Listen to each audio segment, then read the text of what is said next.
Hi folks, I'm Bob Schrupp, physical therapist. Brad Heineck, physical therapist. Together we are the most famous physical therapists on the internet. In our opinion, of course, Bob. Booyah! Booyah! All right, today we're going to talk about how to fix your posture permanently in 3 steps using the BOOYAH Stik. There you go. So this is a 5-foot stick. You could make one on your own. Oh yeah. I mean, we just like this because it's got the rubber tips. And ours, you got one that comes apart? No, this one doesn't, but this one does. Yeah. This is how they arrive if you order one. And that way, if you do want to take it on a trip, you could go ahead and pack it in your suitcase. Right. If not, we would recommend that you glue it. Right. Just simple crazy glue is all you need. A few drops on there, push it together. Otherwise, it's an interference fit, so it does fit tight, but that just guarantees it's going to be tight forever. Together, right. All right, but before we start, if you are new to our channel, please take a second to subscribe to us. We provide videos on how to stay healthy, fit, pain-free, and we upload every day. We have a lot of videos on posture. Please also go over to Bob and Brad on Facebook and like us, because we will send lots of positive vibes your way if you like us. Via the stick. Booyah! Booyah! Okay, here we go. Let's All go. right, we're going to start off with, first start off with stretches, Brad. Sure. And then we're going to go into some strengthening in the prone position, and then we're going to finish with some standing kind of functional ones. Right. It's this is really, I mean, that's why we got this stick, because it works so well, and you're going to find out why. All right, first thing, we want to always make sure the neck is in the proper position, and you want to have good posture while you're doing these. So you're going to take the stick, and you're going to put it up into your armpit kind of almost. And what that's going to do is pulling your shoulders back, and it's putting a little pressure on your mid-back. So now I'm in good posture. My ears are lined up with my shoulders, and now I'm going to do chin tucks when I'm doing this. The stick actually feels good, you know. It does. You can tell your posture is good. Your breathing automatically improves when you're in this position. I think I'm going to walk around the office this way, Brad. Yeah, I have to get wider doors. Yeah, you've got to walk through like this. There you go. So a good 10 to 15 chin tucks. Yep. Or do you like 10 to 12? I'd do 12. All right, 12. We'll do 12. Even dozen. All right, next one. We're going to go ahead, and since we're right in the mid-back, we're going to go ahead and do some extensions over that. Right. And that, a lot of people have that hunched over posture. Sure. You really want to work on these going in the opposite direction. Right. These are really great for mid-back pain. This is a fantastic thing to do for that. You can adjust the levels. Like I can be down here. If I go up a couple levels of the vertebrae, you may find a difference. And like I feel better up here. It's like, oh, that's a good stretch. Like you need it. Yeah. This is a chest stretch or back stretch that you should do daily, really, and throughout the day. All right, then we'll go right down lower to the low back and stretch a little bit too. Now this one's not as much of a postural one, but I just wanted to throw it in there because I think it's really important that people keep their back stretched out. You know, if you have spondylolisthesis or stenosis, you probably will avoid this one. Yeah, you probably won't like this one. Right. They'll take 20% of the population, probably. I'm just a guess. And some of those, it may not even bother them. Right. If it doesn't hurt, it feels good, it's okay. Yeah. All right, then we're going to go ahead. Again, we're still in the back here. We're going to do a chest stretch. And this is just an easy way to stretch the chest. And you can do pressure on, pressure off. Sure. Pressure on, pressure off. It forces you to squeeze your shoulder blades back together, with what we want for posture. So you don't even have to think about it. The stick, we say promotes or forces good body mechanics so that things are working properly. I'm getting distracted by your collar, Brad. It's all messed up. My collar? Yeah, come over here. Take care of that. This is just like, I feel like I...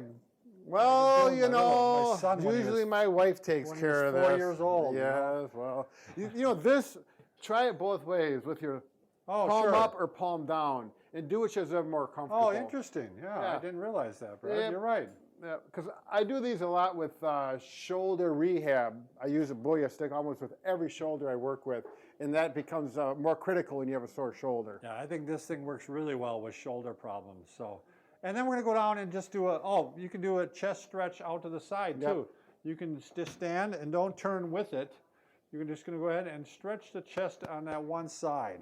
It gets that anterior, the front part of the shoulder, which is really key for having good posture. Because a lot of people are rounding out like this. So again, you can just go to do again 10 to 12, give it a good stretch.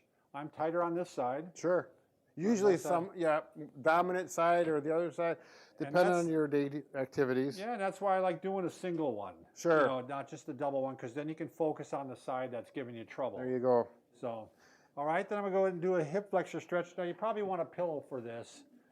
And this just works out really well because you can go down and it gives you support as you go down. And then you can kind of lean forward like this. Yeah. And I'm leaning onto the stick. I can really stretch that hip flexor. Right. And now this will give you a little bit of a back stretch and the latissimus dorsi stretch as well. So this is a multi-benefit stretch. So what happens if you have a tight hip flexor when you're standing, Brad? What do you mean? I mean, you're going to be flexed over. Right. Yeah. When those hip flexors are tight, it pulls you forward because you can't get forward. That's like the ropes on a tent. You tighten it forward and it pulls things in that direction. So this is going to help that. And you'll want to do both sides. And I just want to mention that because I thought people would probably question, like, why are you stretching the legs? Oh, for the posture video, yeah. Right? It all, from here up, everything is like a chain. Yeah, and we spend a lot of our time sitting, most people. So, and when you sit, those can get tight on you. Right. Although not always. Remember, we did a video on that. So then you have to, catch up on that tutorial as well. Okay, so next one, we're going to go ahead and we're going to do 4 exercises on the floor here, Brad. So you're just going to get to watch here. Yep, I'll be happy to watch you work, comment. Bob. Yeah, I'll make some comments. All right. Believe me, I'll make some comments. All right, so I got 2 pillows here. I got the BOOYAH Stik here. And what I'm going to do is I'm just going to tap back and forth like this. And what's nice about this, you had mentioned, Brad, is you can count then. Right. Instead of holding for so many seconds, do 10 or 15 repetitions. Bob, you're feeling some pretty good muscle activity. I'm feeling some pretty good work. This is actually a decent workout. This gives me a second rest. I mean, if I go like this without touching, it really burns. Sure. But this gives me a second rest, a rest period. I want you to notice is Bob's head position. He's keeping it in a neutral position. He doesn't have it sagging down so it's touching the floor, and he's not looking up towards the ceiling, trying to keep everything in that neutral position. And I'm resting right now. Now we're going to go to the double. So we're going to go ahead and just lift up and down. Lift up and down. And this is really working these muscles for the scapula and the shoulder blade and the lower traps, which is going to help tremendously with that posture while you're standing or sitting. And remember to breathe. Yes. So I was holding my breath there. Okay. Then we're going to go ahead and put it behind my back. Oh, this is where the stick is key. Really, same thing again. I'm going to be doing tapping. If you don't use a stick with this, you really have to concentrate on your shoulder blade and getting the muscles to fire in right. When you use a stick, it automatically happens. It gets these postural muscles working, particularly in the shoulder blade area, the rhomboids and the lower trap and the middle trap. And that's what we're doing. We're getting different parts of the trapezius muscle with this. And then we're going to go ahead and do the doubles back here, too. There you go. Don't forget the rhomboids, Bob. I don't want to forget the rhomboids. Forgotten muscle. Yep. There you go. What was I going to say, Bob? I don't know, but I had a moment. Okay, it happens. Gray hair, you're going to have a moment. Just happened to be on video. All right. That's all right. We can cover.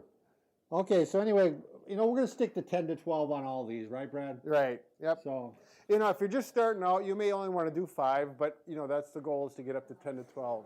Yeah, good point. You want to work your way into these things. You don't want to. Right, because they are. If you haven't done them, they're harder than they look. Okay, now we're into the standing position here, and this one we discovered that you can make it a little more difficult or harder depending on how wide your hands are. So you want to start off with your hands really quite wide. Wide on the stick. Yep. This is a 5-foot stick, which will accommodate the vast majority. Bob's 6.5 foot tall, and it still works for him. Yep, it still works for me. So what you're going to do is a little bit of a balance and posture exercise. I'll do it facing them. Leaning forward like this. And I don't have the best balance, so this one is a struggle for me. And so don't worry so much about how far you go down. If you only can go a little ways and maintain your balance, that's fine. Keep it above your forehead. Don't let it drop down here. It will not be effective for the goal of posture. If you put your hands together, it's harder. Yeah. Oh, yeah. I'm going to go. Make sure you do both legs, too, so you balance out. Breathe while you do this. If you breathe while you're working on balance, as well as the other exercises, everything goes smoother. Yeah, and it's going to be more of a relaxing type of exercise Right. then too. Yeah. What I like about this, Brad, is it's strengthening everything right along the whole chain. Right. Exactly. It's a good leg point. and everything, Yeah. and so it's a good functional thing that you learn when you're in real life. If you're trying to pick something up, keeping that good back nice and straight while you're doing it. Precisely. So, all right, the next one. This one is, I like this one. This is probably one of the more easier ones to do. But just go ahead and bring the arms up overhead like this, and now you're going to squeeze the shoulder blades together as you bring it down. So what you're doing in effect here is you're getting actually some stretching of the chest. Yep. And the shoulders, and you're getting strengthening of the shoulder blades. And you'll be able to vary how far you go out with your hands here. You know, adjust them so it's a comfortable exercise. So I'm squeezing on the way down. Now, when you hold on to the stick, you really don't have to think a lot about the squeezing. It kind of automatically happens, and just another beauty of the BOOYAH. What do you think of that? The beauty of the BOOYAH. Yeah, the beauty of the ball, the beauty of the band. A lot of bees. Where are the bees? Bob and Brad. Yeah. Wow. That just Okay. came up now. We're going to have to do something about that. All right, and the final one is a nice functional activity. We call these posture squats. Oh. We should get that trademarked. Right. This is So you're going to really grab above handy and dandy. below, and what you do is you want 3 points of contact hitting. Here, let's If show you only Bob. have one, you One. got bad posture. But if I got 1, 2, 3, Here, and here. 1, 2. So the sacrum, the mid-back, and the head make contact with the stick, and it forces you to squat with nice posture, the hip hinge, all those beautiful things people talk about. yeah, and you want to do lots of these because this will train you then throughout the day when you do a lift without the BOOYAH stick in place. This is how you want to lift things. Little muscle memory. So you want to do these until they become a habit. You want to make it part of your life. And so then when you remove the stick, hopefully if you lift something, you're going to go like this. Yep, it's going to gonna carry over. Yep, it's going to carry over, and that's what we want in life. Right? BOOYAH! BOOYAH! Oh, yeah. BOOYAH! Remember, be a good human being. There you go.